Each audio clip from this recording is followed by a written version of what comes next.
radical left hates the idea of intact nuclear families. You know, mom and dad. Which is why they continue to attack moms and dads who try to protect their kids. The latest example is in Colorado, which used to be a reliably red state, which eventually turned purple, and now unfortunately is kind of run by the leftist mob. The legislature passed some bills that would allow and entice transgender minors to get life-altering sex change operations. State Representative Brandy Bradley is fighting against this lunacy, and she joins us now. So I want to start with the first bill, House Bill 25-1309, which would require health insurance coverage for things like genital reconstruction and other ways to, quite frankly, mutilate a child's body.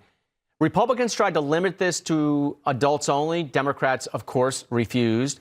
What would the law do? And is there any way for a parent to prevent their child from potentially making the biggest mistake of his or her life? Thank you, Rob, for having me on. Absolutely not. We're going to codify this into law. And I tried to run an amendment to make it for 18 and above, because we know children cannot make this choice on their own. You can't say that they can't buy ammunition because the brain's not fully developed, but they can choose to make life-altering decisions regarding gender mutilation. And they did not accept the amendment. We are going to have a free-for-all. We're going to be the transgender sanctuary state in the United States. And it's repulsive. And it's repulsive that the taxpayers are going to have to foot this very costly bill. It certainly is. And one of your colleagues, I mean, I'll say she's repulsive. You don't have to. But State Representative Brianna Titone, she compared those opposed to mutilating children to something truly bizarre. Watch this.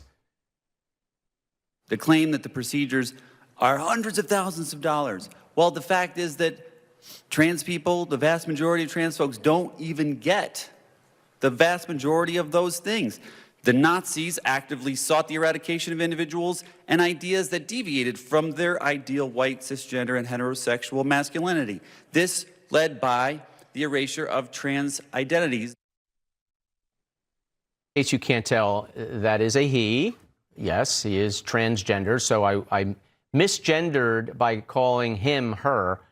So let's get back to reality there. So, I mean, this representative equates those against genital reconstruction surgeries for kids, which overwhelmingly Americans think is not only bizarre, but absolutely reprehensible. I mean, he equates that to Nazis. I mean, insane. A slap in the face to all of us fighting against this radical ideology. Most Democrats in our state do not agree with this. Most Democrats in our state don't want boys playing in girls' sports and don't want boys going into the girls' bathrooms. But here we are. He wants the taxpayers to fund men feeling more like women when we don't even fund women feeling more like women. It's atrocious. And we're not going to continue to stand and allow this to happen without it going nationally. And I think that they're scared of that. That's why they haven't read some of these bills over the Senate desk. The other piece of crazy legislation is Bill 1312, and that deals with schools and the courts. And again, it gives government employees more authority over children than their parents. So tell us what that legislation does.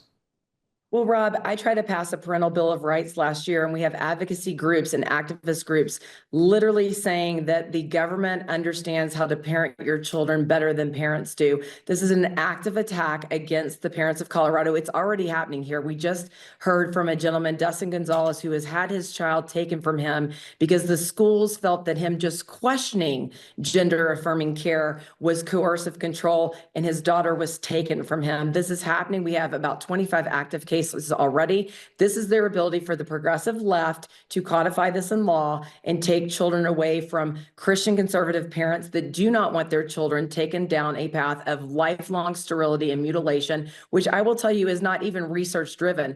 No systematic review. The FDA doesn't even approve puberty blockers for children going through gender affirming care. What research are they using? There's absolutely none. This is harmful to children, and we will not stop fighting against this nonsense. It's insane. And, you know, the irony is they're the ones dressing up in the Handmaid's Tale outfits, which is just total ridiculousness. Colorado State Representative Brandy Bradley, thank you for your fight and your colleagues. Keep up the fight. You are on the right side of history. You certainly will be. Thank you, Rob. We will not continue to stop fighting. They better buckle up. Good. All right, President Trump gets some wins in court, but the hits, they keep on coming. We'll talk the law.